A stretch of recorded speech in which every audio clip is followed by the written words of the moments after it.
Hello friends, welcome to இது உங்கள் சமையல்.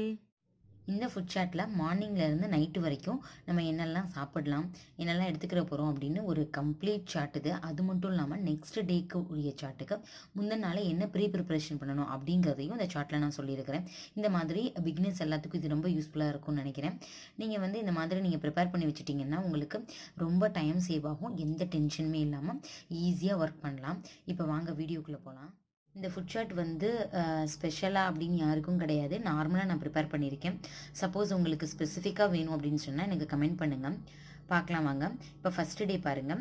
இதில் சப்பாத்தியும் சுரக்காய் கிரேவியும் வச்சுருக்கிறேன். இப்போ பாருங்கள், சப்பாத்தி நம்ம நார்மலாக கோதுமை மாவில் செய்வோம். ஸோ அது மட்டும் இல்லாமல் மல்டிக்ரெயின் ஆட்டாலையும் இது பண்ணலாம்.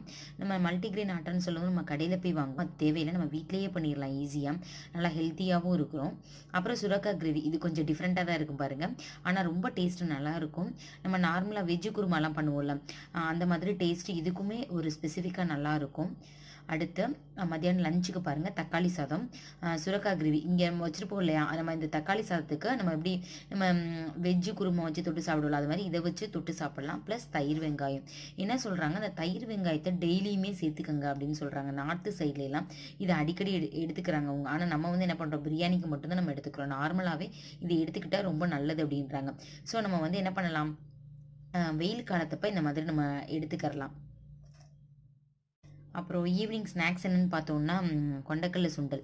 நீங்கள் என்ன பண்ணிக்கலாம், இதுக்கு நான் கருப்பு பிளாக் கலரில் இருக்குல்லையா, அந்த கருப்பு கலர் அந்த தான் நான் யூஸ் பண்ணுறேன். ஏன்னா நான் வெள்ளை கலருக்கு வேறு எழுதியிருக்கிறேன். இது ரொம்ப ரொம்ப சத்து அதிகம், உடம்பை ரொம்ப வலுவாக்கும்னு சொல்லுவாங்க. இருக்கும் சில பேருக்கு தசைகள்லாம் ரொம்ப தொலைன்னு இருக்கும் இல்லையா, அந்த மாதிரி இல்லாமல் நம்ம உடம்பை இருக்கும். இன்னொன்று சத்து ரொம்ப அதிகம். அதனால் நீங்கள் வார ஒரு தடவை இதை நீங்கள் சேர்த்துக்கிறது ரொம்பவே நல்லது. குழந்தைங்களுக்கும் இது கொடுக்கலாம். இது நீங்கள் வெங்காயம் போட்டு தாளித்து கொடுத்தீங்கன்னா ரொம்பவே நல்லாயிருக்கும், விரும்பி சாப்பிடுவாங்க. இப்போ நைட்டுக்கு பார்த்தோன்னா ராகி ரொட்டியும் பூண்டு சட்னியும். ஸோ இது சிம்பிளான வேலை தான். இப்போ பாருங்கள், நம்ம எழுதி வச்சதுனால மொதல் நாளே ஈஸியாக என்ன பண்ணிடலாம், சுரக்காய் கிரேவிக்கு சுரக்காய் இருக்கா ரெடியாக இருக்குது அப்படின்னு நீங்கள் பார்த்துருவீங்க. ஸோ எடுத்து சப்போஸ் ஃப்ரிட்ஜ் இருக்குது அப்படின்னா கட் பண்ணி வச்சுக்கிறதுனா கட் பண்ணி வச்சுக்கோங்க. ஆஃபீஸ் போகிறவங்க ரொம்ப லேட் ஆயிரும் அப்படின்னு நினச்சிங்கன்னா சுரக்காயை மட்டும் நீங்கள் கட் பண்ணி வச்சுக்கிட்டா போதும். மண்டே ப்ரிப்பரேஷன் என்ன அப்படின்னு பார்த்தோம்னா, நம்ம மாவு ரெடி பண்ணுறது என்னன்னு பார்ப்போம். நம்ம செவ்வாய்க்கிழமைக்கு இடியாப்பமும் மோர் குழம்பு. ஸோ இடியாப்ப மாவு இருக்கான்னு பார்த்துக்கோங்க, இல்லைன்னா வாங்கி வச்சுக்கோங்க. இல்லைன்னா நீங்கள் செய்கிறீங்க அப்படின்னா அதை செஞ்சு வச்சுக்கோங்க. இடியாப்பமும் மோர் குழம்பும் போட்டிருக்கிறேன். ஏன்னா மோர் குழம்பு ரொம்ப நல்லாயிருக்கும் இந்த காம்பினேஷன் ரெண்டுத்துக்குமே. அடுத்து நீங்கள் தாளிக்கிறதுனாலும் இதை தாளிச்சுக்கரலாம். அப்புறம் நம்ம பால் ஊற்றி சக்கரை போட்டு சாப்பிடுவோம் இல்லையா, அப்படியும் சாப்பிட்லாம். இதை நீங்கள் ட்ரை பண்ணி பாருங்கள், மோர் குழம்பு தொட்டு சாப்பிடுங்க.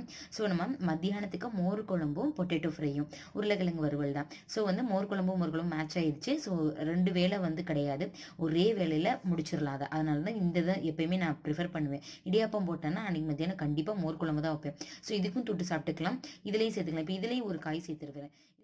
இதில் காய் சேர்த்துக்கலாம். என்னென்னு பார்த்தோன்னா வெள்ளை பூசணி சேர்த்துக்கலாம். அப்படி இல்லைன்னா சௌச்சௌ அந்த மாதிரி தண்ணிக்காய் எல்லாமே கொஞ்சம் நல்லாயிருக்கும். ஒரு சில பேர் கிழங்கு சேர்ப்பாங்க. நான் இந்த மாதிரி தண்ணிக்காய் தான் சேர்த்துக்கிருவேன். ஸோ பொட்டேட்டோ ஃப்ரை இது ரெண்டுக்குமே நல்லாயிருக்கும் காம்பினேஷன். அன்றைக்கி கொழுக்கட்டை போட்டிருக்கேன். நீங்கள் பாருங்களேன், ஈவினிங் ஸ்நாக்ஸாகவும் இது யூஸ் பண்ணிக்கலாம்.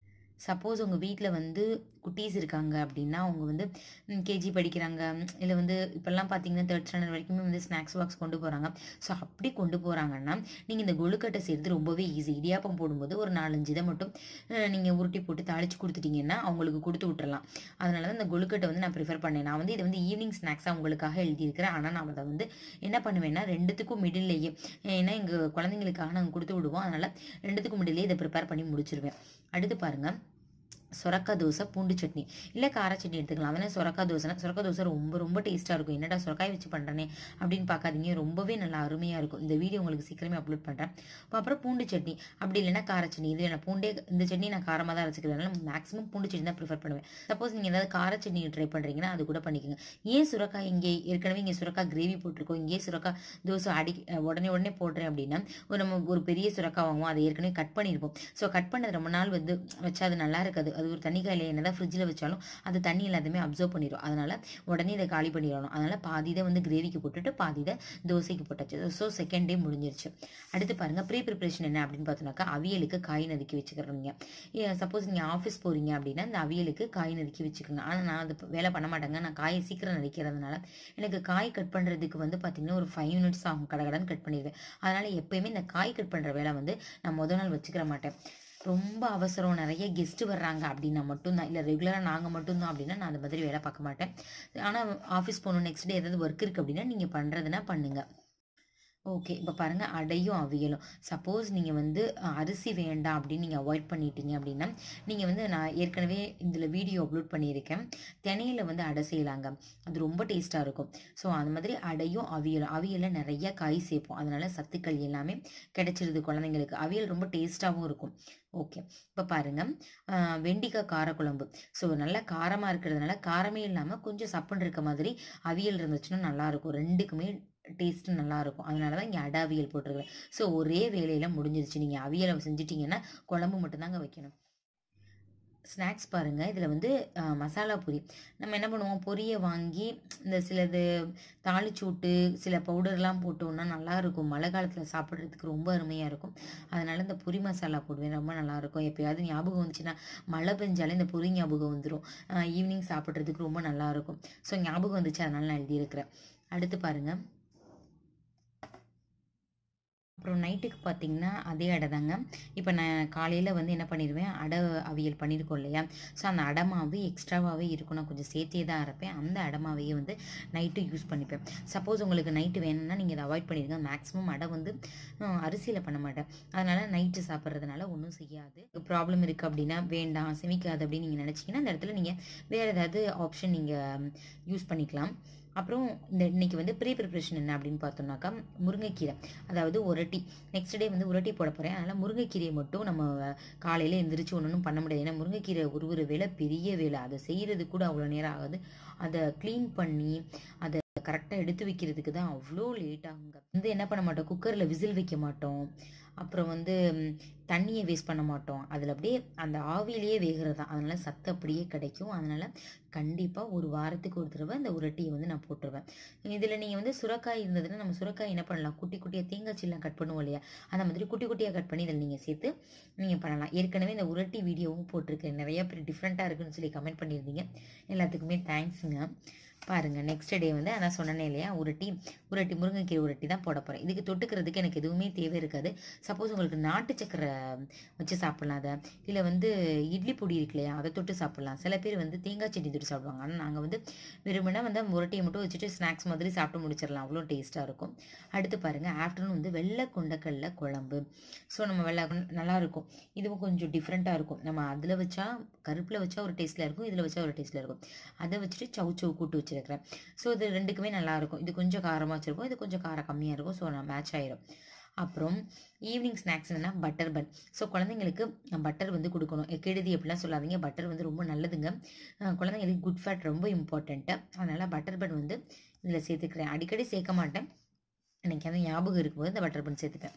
அடுத்து பாருங்கள், நைட்டு வந்து கோதுமை மசாலா தோசை இல்லை ஆனியன் தோசை. அதாவது உங்களுக்கு வந்து மசாலா தோசை எதில் பண்ணுவோம் அப்படின்னு பார்த்தோம்னா, நம்ம உருளைக்கிழங்குல பண்ணுவோம், காய்கறிகளை வச்சு பண்ணலாம், உருளைக்கிழங்கு இல்லாமல். ஸோ அந்த மாதிரி பண்ணி நீங்கள் இதில் சேர்த்து வச்சு கொடுக்கலாம். அப்படி இல்லை அப்படின்னா வெறும் ஆனியனை மட்டும் கட் பண்ணி கோதுமை ஆனியன் தோசையாக போட்டு கொடுங்க. வெங்காய சட்னி இதுக்கு நல்லாயிருக்கும். ஸோ இதுக்கு ப்ரிப்ரேஷன் என்ன அப்படின்னு பார்த்தோம்னாக்கா, மாவு அரைக்கிறது. ஸோ நெக்ஸ்ட்டு வெள்ளிக்கிழமைங்க. அப்போ வந்து சாம்பார் வச்சிட்டோன்னு வச்சுக்கோங்களேன், நம்ம காலையிலைக்கும் யூஸ் பண்ணிக்கலாம், மத்தியானத்துக்கும் யூஸ் பண்ணிக்கலாம். பாருங்கள், இட்லி வச்சிட்டோன்னு இன்றைக்கி வந்து ரொம்பவே எனக்கு வேலை ரொம்ப சிம்பிளாக முடிஞ்சிடும். ஏன்னா சாம்பார், இதில் வந்து சட்னி அரைச்சிடுவோம், இதுவும் சிம்பிள் வேலை தான். இதில் வந்து காய் வைக்கிறது மட்டும்தாங்க வேலை. இதை வந்து நறுக்க மட்டும் உங்களுக்கு ஸ்பீடாக தெரிஞ்சிச்சுன்னு வச்சுக்கோங்களேன், இது ரெண்டையுமே சேர்த்து ஒரு 1/2 ஹவரில் உங்களுக்கு வேலை முடிஞ்சிருங்க. ஸோ இவ்வளோதான். அடுத்து பார்க்கலாம் ஸ்நாக்ஸ் என்னென்னு. அடுத்து ஸ்நாக்ஸ் பார்த்திங்கன்னா ஹெர்பல் வடையிலே நிறைய வெரைட்டி இருக்குது. அந்த மாதிரி சரி ஹெர்பலில் ஒரு தடவை ட்ரை பண்ணலாமே அப்படின்னு சொல்லிட்டு, ஹெர்பல்னால் ஒன்றும் இல்லை, நம்ம தோட்டத்தில் இருக்கிற 1-2 மூலிகை செடியை பறிச்சுட்டு வந்து அதில் வடை சுட்டேன், நல்லா இருந்துச்சு. சரி அப்படின்னு சொல்லிட்டு இதையும் உடல் இப்போ ஒரு 10 டேஸ்க்கு ஒருக்க இதை போட்டுருது. நைட்டு பார்த்திங்கன்னா தோசையும் கத்திரிக்காய் சட்னியும். கத்திரிக்காய் சட்னி ரொம்பவே சூப்பராக இருக்கும். உங்களுக்கு இந்த வீடியோ சீக்கிரமே அப்லோட் பண்ணுறேன். என்னடா கத்திரிக்காயை வச்சு சட்னியா அப்படின்னு பார்க்காதீங்க, ரொம்பவே நல்லாயிருக்கும். நான் சொல்லிவிட்டு நீங்கள் ட்ரை பண்ணி பாருங்கள், அதுக்கப்புறம் நீங்களே சொல்லுவீங்க. சரி ஓகேங்க. அடுத்து என்ன ப்ரிப்ரேஷன் அப்படின்னு பார்த்தோம்னாக்கா, காய் கட் பண்ணுறது. சப்போஸ் ஆஃபீஸ் போகிறீங்க அப்படின்னா நீங்கள் முந்தின நாளே காய் கட் பண்ணி வச்சுக்கோங்க. நான் பண்ண மாட்டேன்றதுனால அதை இன்ட்டு போட்டிருக்கிறேன். சரிப்பா. நெக்ஸ்ட்டு வெள்ளிக்கிழமை முடிஞ்சிருச்சு. சில பேருக்கு சனிக்கிழமையுமே ஆஃபீஸ் இருக்கும் இல்லையா, அதனால தான். ஏற்கனவே இட்லி தோசை மாவு வந்து ஏற்கனவே அரைச்சி நம்ம அதை ஊற்றிருப்போம். அதில் மாவு கொஞ்சம் எக்ஸ்ட்ராவாகவே அரைச்சி வச்சுக்கிட்டிங்கன்னா நீங்கள் இந்த மாதிரி குழி பணியாரம் செய்கிறதுக்கு வசதியாக இருக்கும். அதை நீங்கள் உப்பு போடாமல் தனியாக எடுத்து வச்சிட்டிங்கன்னா நீங்கள் ஸ்வீட் பணியாரமுமே செஞ்சுக்கலாங்க. நீங்கள் உப்பு போட்டிங்கன்னு வச்சுக்கோங்களேன், அதில் வந்து கார பணியாரம் மட்டும் தான் செய்ய முடியும். பாருங்கள், குழி பணியாரமும் தேங்காய் சட்னியும் நல்லாயிருக்கும், டிஃப்ரெண்ட்டாக இருக்கும். சனிக்கிழமை வேறு குழந்தைங்களுக்கு லீவ் இருக்கும். ஸோ உங்களுக்கு பொறுமையாக ஊற்றுறதுக்கு டைம் கிடைக்கும். அதனால தான் நான் அதை சனிக்கிழமை எழுதியிருக்கிறேன். ஓகே, மத்தியானம் என்னென்னு பார்த்தோன்னா வெஜ் பிரியாணி, தயிர் வெங்காயம். ஸோ இதுவும் சிம்பிளான வேலை தான். காய் கட் பண்ணுறது மட்டும் தான் வேலை, மிச்சம் எல்லாமே ஈஸி தான். அடுத்து பார்த்தோம்னா ஈவினிங் வந்து மெதுவடை. உங்களுக்கு நான் இப்போ பார்த்தீங்கன்னா இதில் வந்து நான் 2 தடவை வடை போட்டிருக்கிறேன். ஹெர்பல் வடை ஒன்று, மெதுவடை. நான் எப்போயுமே மேக்ஸிமம் ஆயில் ஃபுட் அவாய்ட் பண்ணிடுவேன். ஸோ இந்த தடவை நான் ரொம்ப நாளாச்சு வடையெல்லாம் போட்டதுனால சரி ஓகே சனிக்கிழமையும் நம்ம வடையை போட்டுடலாம் அப்படின்னு சொல்லிட்டு வடை போட்டாச்சு.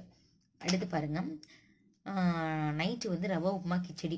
சப்போஸ் நீங்கள் வந்து வெஜ் பிரியாணி மத்தியானம் போட்டிங்க அப்படின்னா நைட்டு வந்து காயெல்லாம் சேர்த்து ரவா உப்புமா கிண்ட மாட்டேன். வெஜ் பிரியாணி போட்டால் சொல்லியா, அதனால் வெறும் ரவா உப்புமா வச்சு கத்திரிக்காய் குடிச்சு வச்சோன்னா நல்லாயிருக்கும். எப்பயுமே இந்த கத்திரிக்காய் குடிச்சு தான் இந்த ரவா உப்புமா அரிசி உப்புமாவுக்கு ரொம்ப டேஸ்ட்டாக இருக்கும். அது நான் என்னையை பொறுத்தளவு இதுக்கு பெஸ்ட்டு காம்பினேஷன் இதுதான். இதை தவிர்த்து வேறு எதுவும் இல்லை அப்படின்னு சொல்லுவேன். அந்தளவுக்கு டேஸ்ட்டு நல்லாயிருக்கும். அடுத்து ப்ரீப்ரிப்ரேஷன்னா முறுக்கு மாவு அப்படின்னு போட்டிருக்குறேன். இருக்கான்னு ஒரு தடவை செக் பண்ணிக்கலாம். ப்ரிப்பேர் அன்றைக்கி நைட்டே ப்ரிப்பேர் பண்ணணும்னு அவசியம் இல்லை. ஏற்கனவே இருக்கான்னு ஒரு தடவை செக் பண்ணிக்கோங்க. என்ன எதுக்காக அப்படி போட்டிருக்கேன் அப்படின்னு பார்ப்போம். ஞாயிற்றுக்கிழமைங்க அஸ் யூஷுவல் குழந்தைங்களுக்கு விரும்புகிற மாதிரி பூரியும் ஹோட்டலில் கிடைக்கும் இல்லையா, அந்த வறுவல்னு போட்டுட்டேன். உருளைக்கிழங்கு மசாலான்னு போடணும். வறுவல்னு ஏதோ ஒரு ஞாபகத்தில் போட்டுட்டேன். சரி, அடுத்து என்ன அப்படின்னா அஸ் யூஷுவல் நீங்கள் ஞாயிற்றுக்கிழமை நான்வெஜ் பிரியர்களாக இருந்தீங்க, நான்வெஜ் எடுக்கிறீங்க அப்படின்னா எடுத்துக்கோங்க. வாரத்துக்கு ஒரு நாள். இல்லை நான்வெஜ் சாப்பிட மாட்டீங்க அப்படின்னா அன்றைக்கி ஏதாவது ஸ்பெஷல் நீங்கள் ட்ரை பண்ணி அதை போட்டுக்கலாம். அடுத்து வந்து ஈவினிங் ஸ்நாக்ஸ் வந்து பச்சை முறுக்கு. அதுதாங்க சொன்னேன், என் மாவு நம்ம எடுத்து வச்சோம் இல்லையா, முறுக்கு மாவு எடுத்து நீங்கள் அது என்ன பச்சை முறுக்கு பச்சை கலரில் இருக்குமான்னு கேட்காதீங்க. பச்சை கலர்லாம் இருக்காது. நார்மல் முறுக்கு மாவில் கிறிஸ்பியாக இல்லாமல் ஃபஸ்ட்டு ஒரு போட்டு ஒரு 2-3 மினிட்ஸில் எடுத்துட்டோன்னா அது ஒரு வடை மாதிரி, வடை அப்படி இவ்வளோ சாஃப்ட் கொடுக்குது அந்த மாதிரி இருக்கும், நல்லாயிருக்கும். அதனால் நான் அதை எழுதியிருக்கிறேன். சப்போஸ் உங்களுக்கு வேண்டாம் அப்படின்னு நினச்சிங்கன்னா நீங்கள் பானிபூரி கூட போட்டுக்கலாம். இல்லைங்க பூரி போட்டு தண்ணி ரெடி பண்ணி 4-5 ஐட்டம் போட்டு அரைச்சி மிக்சியில் அரைச்சிட்டோம்னா பானிபூரி ரெடி ஆயிரும். அதை நீங்கள் ட்ரை பண்ணிக்கலாம். ஸோ இவ்வளோ ஒரு வாரம் ஹெவியாக ஒர்க் பண்ணதுனால நான் எப்பயுமே ஞாயிற்றுக்கிழமை நைட்டு ரசம் தாங்க வைப்பேன். ஏன்னா நம்ம நான்வெஜ் வைப்போம். நான்வெஜ்ஜில் வந்து எதாவது மேக்ஸிமம் வந்து மிஞ்சாது நைட் நான் வைக்க மாட்டேன். சப்போஸ் ஏதாவது இருந்துச்சு அப்படின்னா அதை தொட்டு ரசம் வச்சு சாப்பிட்டுக்கிடுவாங்க. ஏன்னா நைட்டு வந்து ஒரு நாளாவது ஒரு நேரத்துக்காவது நம்ம ஃப்ரீயாக இருப்போமே அப்படின்னு சொல்லி இந்த ரசத்தையும் நான் முன்னாடியே வச்சுருவேன். ஸோ நைட்டு கொஞ்சம் நம்மளுக்கு ஃப்ரீ கிடைக்கும். குழந்தைங்களோட டைம் ஸ்பெண்ட் பண்ணுறதுக்கு, எங்கேயாவது நம்ம வெளியே போகிறதுக்கு, கோயில் போகிறதுக்கு, இல்லை நம்மளே ஏதாவது ஒரு படம் பார்க்குறதுக்கு. ஸோ அந்த மாதிரி டிவி கொஞ்சம் டைம் ஸ்பெண்ட் பண்ணி, ஏன்னா ஒரு வாரம் நம்ம உழைக்கிறோம் இல்லையா, ஸோ ஒரு நேரமாவது ரெஸ்ட் கிடைக்கணும் அப்படின்னு சொல்லிட்டு அன்றைக்கி வந்து ரசம் தான் வைப்பேன். அன்றைக்கி வந்து நைட்டு நோ டிஃபன், மத்தியானம் இருக்கிறதே சாப்பிட்டுக்கோங்க அப்படின்னு விட்டாச்சு. அவ்வளோதாங்க. அப்புறம் நெக்ஸ்ட் டேக்கு நீங்கள் என்ன ப்ரிப்பேர் பண்ணுறீங்களோ திங்கக்கிழமைக்கு அடுத்த வாரத்துக்கு அதை வந்து ப்ரிப்பரேஷனை நீங்கள் எழுதிக்கோங்க. இது வந்து ஒரு வாரத்துக்கானது. இதையே நான் டெய்லி ஃபாலோ பண்ண மாட்டேன், வருஷம் ஃபுல்லாக ஃபாலோ பண்ணுறது கிடையாது. ஒவ்வொரு வாரத்துக்கும் ஒவ்வொரு சார்ட். இந்த மாதிரி நீங்களும் ப்ரிப்பேர் பண்ணி பாருங்கள். இந்த ஃபுட் சார்ட்டில் வந்து கீரை மட்டும் நான் சேர்க்கலை. ஏன்னா டெய்லி ஒரு கீரை சேர்க்கறது கம்பல்ஷனுங்க. அப்போ தான் நம்மளுக்கு அயன் வந்து கூடும், முடி கொட்டாது, ரொம்ப நல்லது, கண் பார்வைக்கு நல்லது, நம்ம வயிற்று வலி எல்லாத்துக்குமே கீரை ரொம்ப நல்லது. அதனால் டெய்லி ஒரு கீரை மேக்ஸிமம் முடிஞ்ச வரை சேர்த்துக்கோங்க. நீங்களும் இந்த மாதிரி சார்ட்டை ப்ரிப்பேர் பண்ணிவிட்டு ஒர்க் பண்ணிங்கன்னா உங்களுக்கு டைம் ரொம்பவே சேவ் ஆகும். நீங்கள் மிச்சம் இருக்கிற நேரத்தில் வேறு எதுக்காவது யூட்டிலைஸ் பண்ணிக்கலாம். இந்த வீடியோ உங்களுக்கு யூஸ்ஃபுல்லாக இருக்கும்னு நம்புகிறேன். இந்த வீடியோ எப்படி இருந்துச்சு அப்படின்னு சொல்லிட்டு கமெண்ட் பண்ணுங்கள். உங்கள் ஃப்ரெண்ட்ஸ் ரிலேட்டிவ்ஸ் யாராவது நியூவாக மேரேஜ் பண்ணியிருந்தாங்கன்னா அவங்களுக்கு இதை ஷேர் பண்ணுங்கள். அப்புறம் இந்த வீடியோ உங்களுக்கு பிடிச்சிருந்துச்சுன்னா நம்ம இது உங்கள் சமையலை சப்ஸ்கிரைப் பண்ணுங்கள், லைக் பண்ணுங்கள். Thank you friends.